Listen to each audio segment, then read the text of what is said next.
Այֆա Նյուզը շարունակում է աշխատանքը ուղիղ եթերում եւ վաղը Գյումրին ընտրություն է կատարելու։ Zoom-ով տեսակապով միանում ենք անկախ փորձագետ Հարթակ Ավետիսյանին։ Պարոն Ավետիսյան, բարի երեկո, շնորհակալություն հարցազրույցի հրավերն ընդունելու համար եւ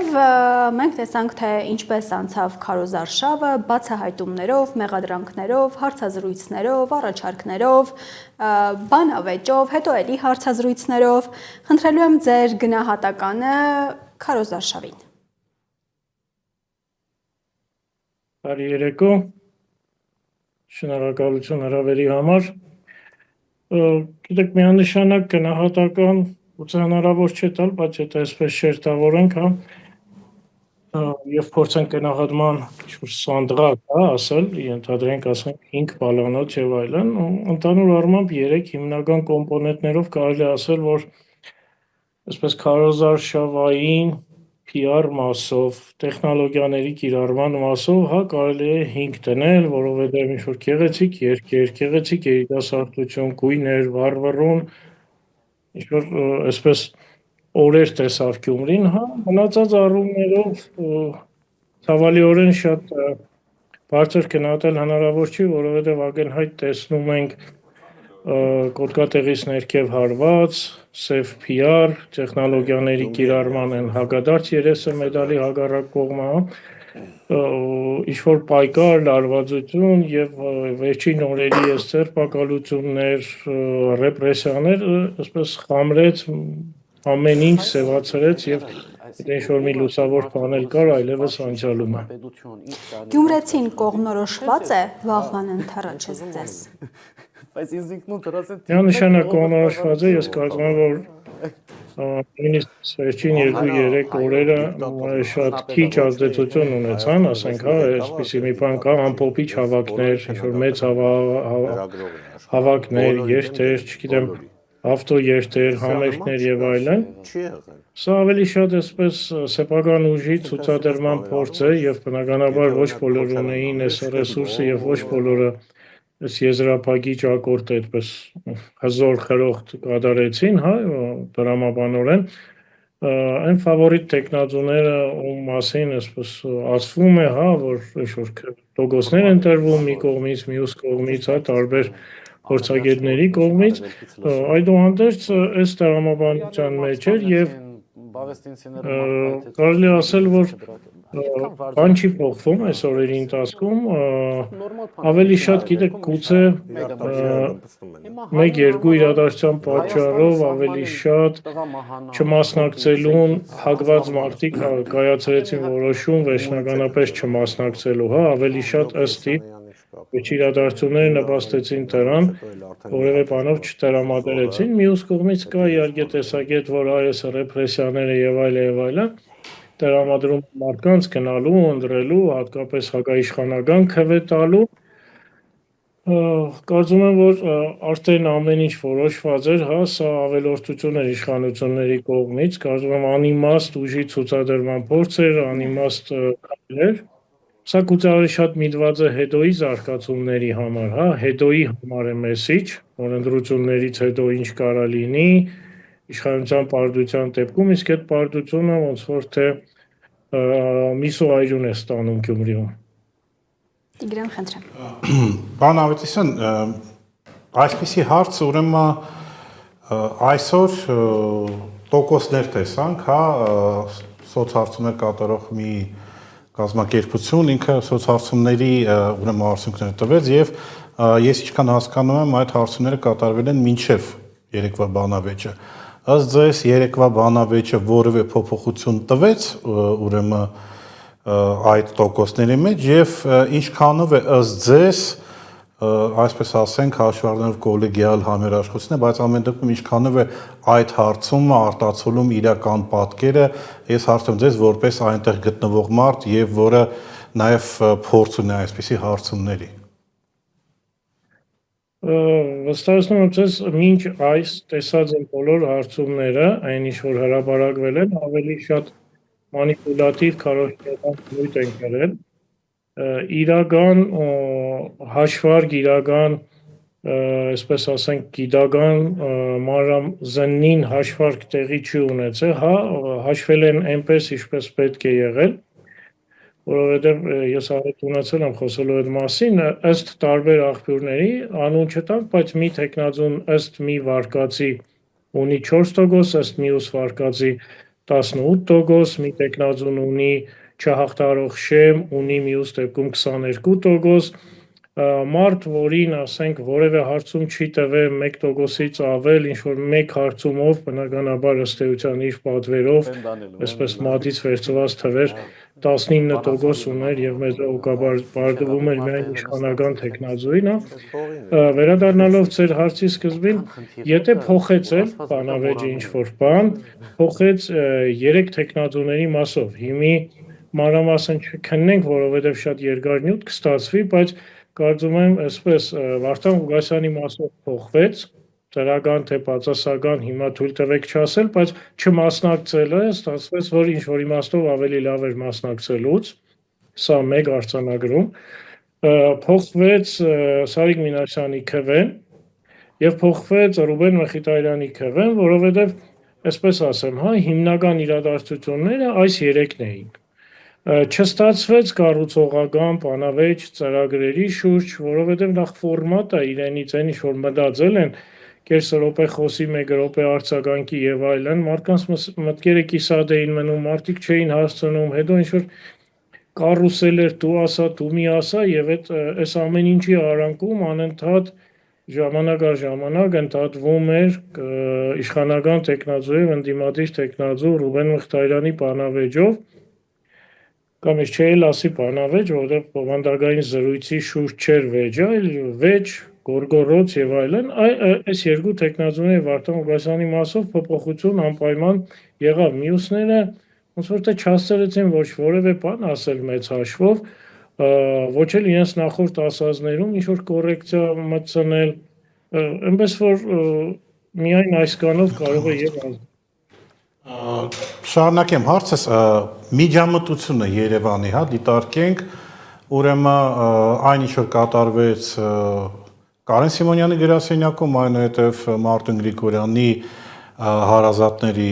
այսպես ասենք, վերման ենթարկելը եւ այսօր ՔՊ-ի քարոզարշավը Երևանից կամ Գյումրի, բանով ասեմ, Երևանից եկածների բանով դա ավելի շատ օգնեց թե խանգարեց, այսինքն այդ Երևան, ընդ որում նույնիսկ որ Պետրոս Ղազարյանը գալիս է եւ Գյումրիում բանավեճ է կազմակերպում, արդյոք այդ ամեն ինչը ճիշտ է ընկալվում գյումրեցիների կողմից թե ոչ։ Պարոն Քոչարյան, թույլ տվեք մի քանի կարևոր շեշտադրումներ անել, ուրեմն դուք ժամանակին Գյումրիում աշխատել եք եւ հիշում եք, որ գյումրեցիները այնքան էլ այսպես լավ աչքով չեն նայում դրսից եկած մարդկանց, հատկապես այդ մարդիկ եկել են խելք սովորեցնելու։ Սա մեկ, այսինքն ձեր հարցի այն մի հատվածը, որ եկել են իշխանավորներ եւ այլն, սա բացի բացասական ազդեցությունից ոչ մի լավ բան չի բերում։ Չհաշված դուք տեսաք, այսօր բազմաթիվ լրագրողներ տարբեր այսպես մեդիա գործիչներ, բլոգերներ պատտվում էին այդ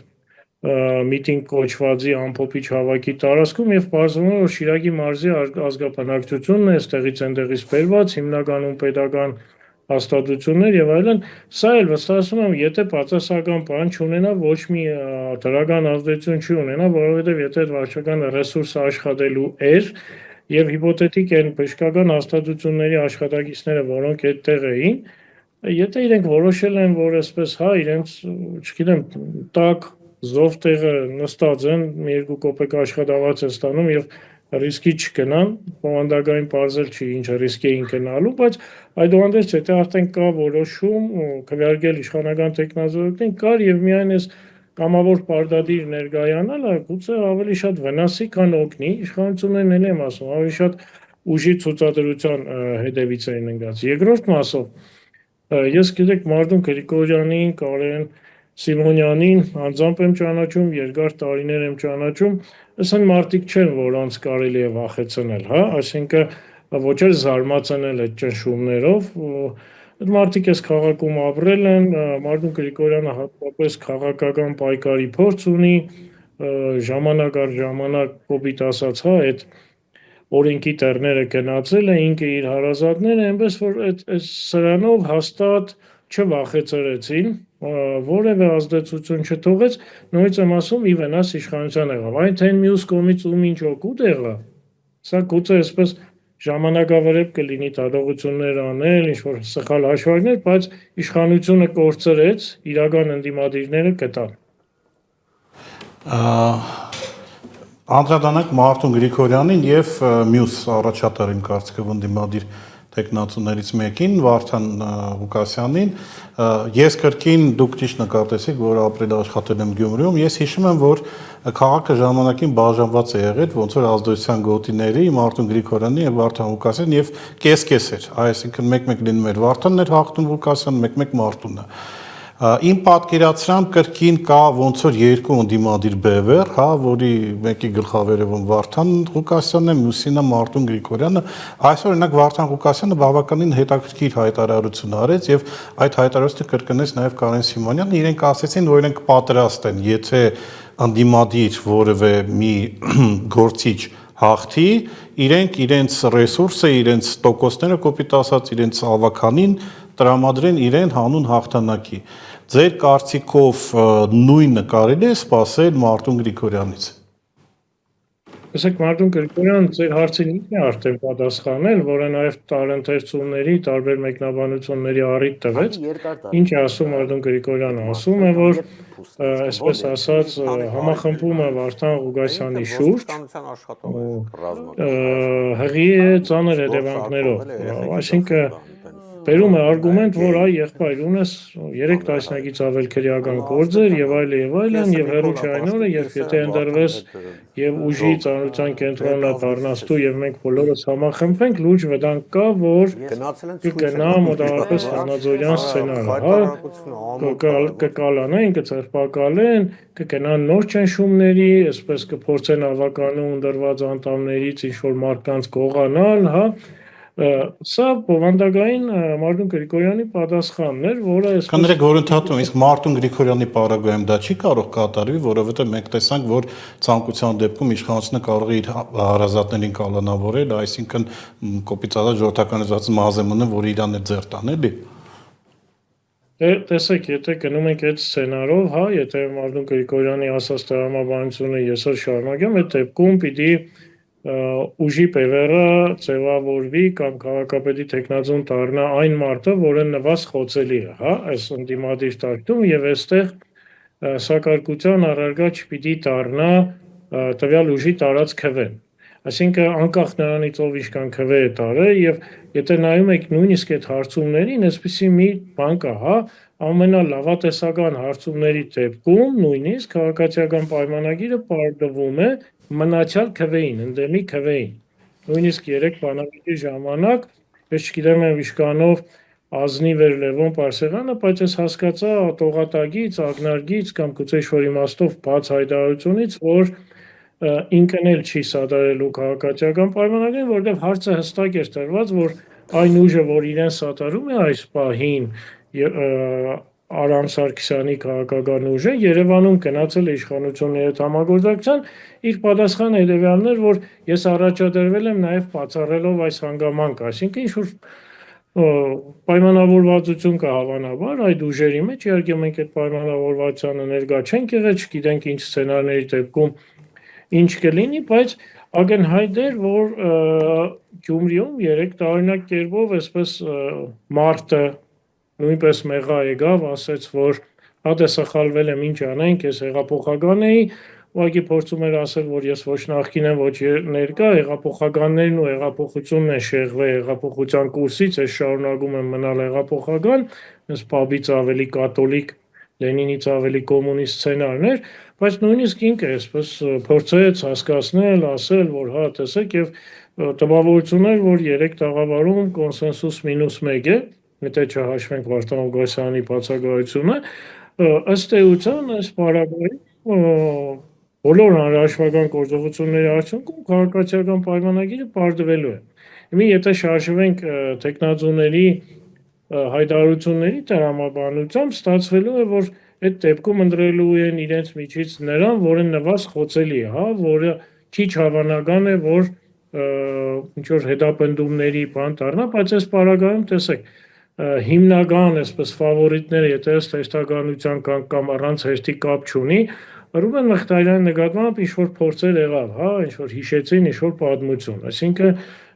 սա մեսիջեր երևի, որ մի բան կգտնենք։ Կարեն Սիմոնյանի նկատմամբ ակնհայտ ճնշում էր իր համակիրների նկատմամբ, բերման ենթարկվածներ եղան, Մարտուն Գրիգորյանի դեպքը այսպես ամենածանր, իսկ այս բոլորին նախորդել էր Վարդան Ղուկասյանի ձերբակալությունը, բերման ենթարկելը, մի խոսքով, այսինքն ստացվում է, որ բոլոր հնարավոր սցենարներում իրենք այդ 4-ը խոցելի են, հա, կարծում եմ, որ սա պիտի չլինի մոտիվացիան, գուցե այս պահին նաև գիտեք հայտարարությունները մարգավարական են, որովհետև ինչ-որ իմաստով իհարկե յուրաքանչյուրը հասկանում է, որ նվազագույնը ինչքան է տանելու, բայց դրականի լավի հույսով դեռևս սպասում են արդյունքների ամփոփմանը եւ այ արդյունքների ամփոփումից հետո նոր հայտարարություններին կարելի կլինի այսպես ավելի չափող գնահատող այլ տեսանկյունից նայել։ Այս պահին մենք ուղղակի դիտարկում ենք եւ այսպես բոլորն էլ այդ չկիսած խնձորի մեջը որտ կա թե ոչ չգիտեն, հա, ենթադրելի է որ չկա, բայց կարա եւ սուրպրիզ լինի, արտաքինից ոչինչ չկա, մեջից բարձվի նույն քաղաքացիական պայմանագրի համար, հա, որտեղ իրենք տեսեք 40% քվետ անելու դեպքում մի սցենար են զարգացնելու, 20% քվետ անելու դեպքում մեկ այլ սցենար են զարգացնելու, հա, որովհետեւ 40-ից 50-ը մոդ է, բայց 20-ից շատ հեռու է, հա, ու արդեն ելնելով այս հանգամանքից կաշխատի պլան A կամ B-ն եւ իհարկե բացառված չէ նաեւ, որ նույնիսկ այն պարագայում եւ ավականին հավաքվի Անդրանիկ նիստի եւ այս բոլոր մարդիկ անկախ իրենց նախընթաց հայտարարություններից ի վերջո կգան ինչ-որ լուծման եւ այդ մասին ակնարկում էր հենց Մարտուն Գրիգորյանը, որ կգտնենք ձևը, մի լուծում կգտնենք, այսինքն կա այդ լուծումը գտնելու կոնե տրամադրվածություն բոլորի կողմից, հա, բայց նաեւ բոլորը վստահեցնում եմ, թե սպասում են վերջնական իրական թվերին, որովհետեւ այդ թվերով պայմանավորված է լինելու նաեւ այդ բանակցությունները։ Պարոն Ավետիսյան, եզրափակելով, հա, մեր զրույցը այսպիսի հարց մենք արդեն հասկացանք ու համարյա թե բոլորը եւ էքսպերտային դաշտը եւ լրատվական դաշտը իրենք գալիս են հանգուցալուծման, որ ամեն դեպքում ԿՊ-ն Գյումրիում պարտվելու է։ Ինչպիսի սցենարներ ըստ ձեզ կան այդ իրավիճակը ֆիքսելուց հետո իշխանության կողմից, այսինքն փորձել են իրենք սաբոտաժի ենթարկել, ուրեմն ավականու աշխատանքը, փորձելու են իրենք գնալ նոր ընտրությունների, այսինքն փոխեն իրենց տեխնացուին, հաշտվելու են իրենք այս իրավության հետ եւ փորձելու են արդեն անցնել ճնշումների որոշակի կամ, չգիտեմ, շանտաժի ձևով, ինչպես Երևանի ավականիում որոշակի հարցեր լուծեցին, եւ ինչ է անելու ընդդիմությունը, այսինքն պարփակվելու ինքը Գյումրիում, թե փորձելու են նաեւ այդ հաղթանակը ինչ որ ձևի տեղափոխի դեպի Երևան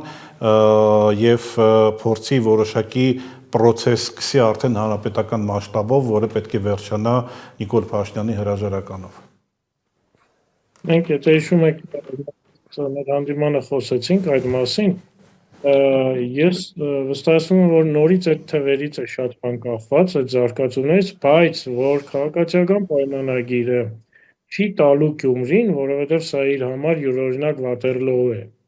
Նիկոլ Փաշինյանի համար սա Վատերլoo է, որը կտանի կործանման, ինքն էլ է դա հասկանում, բոլորը իր շրջապատում հասկանում են, եւ հետեւաբար տեսեք, հաղթանակը գուցե լինի ինչ-որ իմաստով Պյուրոսյան, թվերի լեզվով հաղթեն, բայց ի վերջո վերջնական ճակերտավոր հաղթանակը նորից մնա իշխանություններին, սա որ դեպքում, երբ որ գնան տոտալ բռնաճնշումների, ռեպրեսիաների, կալանքների առանց հարցնելու, որովհետեւ գիտեք սպասվում է, հա, նման զարգացում, չլինի դա Գյումրիում մի քանի ամիս հետո Երևանում է սկսվելու, որովհետև Երևանում էլ, հա, սպասվում է ի վերջո թեկուզ հերթական ընտրություններ եւ այդ հերթական ընտրությունների նախապատրաստական շրջանում ընդդիմությունը բնականաբար սկսելու է այսպես ակտիվ պայքարի շրջան եւ հետեւաբար այդ ակտիվ պայքարի ժամանակաշրջանում լինելու են բռնաճնշումներ, գիտեք, սեղանին շատ բան է տրված եւ ես ավելի կան վստահ եմ, որ իշխանությունները կգնան ցանկացած քայլի, ցանկացած նենգության եւ ես ասել եմ, ել եմ ասում, սարսափելին ավելի ուշ է լինելու, այս պահին ուղղակի այսպես նախերգանք է եւ ավելի քան վստահ եմ, որ ՔՊ-ն չի տալու իշխանությունը Գյումրիում, դա նույնիսկ եթե թվերի լեզվով տալ, ցանկացած սցենարի կգնա, ձեր ասածը ամենակիչն եմ հավանական համարում կներեք, որ փորձի ներսում արդեն ընդրվածների մեջ ինչ-որ բան անի, բայց որ արդեն բացի այսպես վարչական հսկողությունից, բացի այսպես պրևենտիվ նախազգուշական միջոցառումներից գնան չոր ավելի կոշտ կոպիտ, որովհետև հեռու չի, հիմի այդքան տուն խուզարկեցին, կարա ինչ է, միամիտ զենք գտնեին, միամիտ թմրանյութ գտնեին 1.5 կիլոգրամ, այնպես որ պարզ է, հասկանալի է բոլորին, որ սա կսարկվի, բայց հոդվածները կլինեն ավելի ծանր, շատ ավելի դաժան, կալանք կլինի վարչական հսկողության փոխարեն, ամենայն դեպս, եթե այսպես ասեմ, մի այսպեսի սցենար էլ կա, այս էլ ասեմ ու ավարտեմ, ասում են, որ Նիկոլ Փաշինյանը դիվանորյալ է անում, որպեսզի իշխանությունը տա, ու փորձում են նմանացնել նախընտրած ինչ-որ պրոցեսների, նախորդ իշխանությունը տեսակ, ոնց տվեց եւ այլն, իհարկե ես հեռու եմ այդ դավադրության տեսությունից, բայց եթե իրականում այդ տեսությունը աշխատում է եւ ինքը ամեն ինչ անում է ամեն գնով իշխանությունից ազատվելու համար, բայց քանի որ ինչ-որ մարդկանց ապացուցելու բան ունի, հաշվետվողական այսպես իմաստով, ուզում է այսպես ասենք, այնպիսի վիճակ ստեղծի, որ ուղղակի գնան վերցնեն շպրտեն, ինքը վերջի պահին Ասադի պես ինքնաթիռը նստի հեռանա, որպեսզի այն վերևներում, ում առաջ որ հաշվետվողական վիճակներ կան, որևէ բան պատասխան չտա։ Եթե այս դավադրության տեսությունից հետ գանք, ինքը պայքարելու է իշխանության համար, իր վերջին ելույթը ազգային ժողովում խոսում էր այդ մասին, որ ամեն գնով է պայքարելու, որտեղ գիտեք, առնվազն անհարգալից խոսքը նախընտրած նախագահների հասցեին փողոցային մագարտակի, սա խոսում են մասին, որ տղերք, ես բոլոր սահմանները անցա, բոլոր կարմիր գծերը հատեցի, այլևս ոչ մի բան չի կանգնեցնելու, այնպես որ կարծում եմ իրականում Նիկոլը գնդակը նետել է ընդդիմության ճամբար, այլևս ընդդիմության անելիքն է։ Ինչպես անել, որ երկիրը ազատել այս չարիքից եւ փորձել ստեղծված իրավիճակում գտնել ելքեր եւ Գյումրին, կարծում եմ բոլորի համար է քննություն, փորձություն, փորձակար եւ ճիշտ կլինի, որ եթե նույնիսկ չկար այդ նախատրամադրվածություն, նախապես գծված սցենար Գյումրիից սկսելու Փաշինյանին ճանապարհելու ընթացքը, ճիշտ կլինի, որ ոչ թե տեղում մեր քաղաքապետի տեխնացուները պայմանավորվեն վաղվա օրվա քաղաքապետի անձի շուրջ, այլ ավելի վերև կանգնած քաղաքական ուժերը, ում ներկայացնում են տեխնացուները, սկսեն ավելի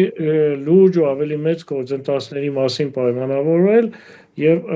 նաեւ օգտվել այս առիթից, որովհետեւ սա իրականում Գյումրին կարող է դառնալ շատ զգայուն կետ, նոր շարժում, նոր ուղղության, նոր վեկտորի համար։ Շնորհակալություն հարցազրույցի համար, վերադառնանք շարունակենք մի քանի վայրկյանից։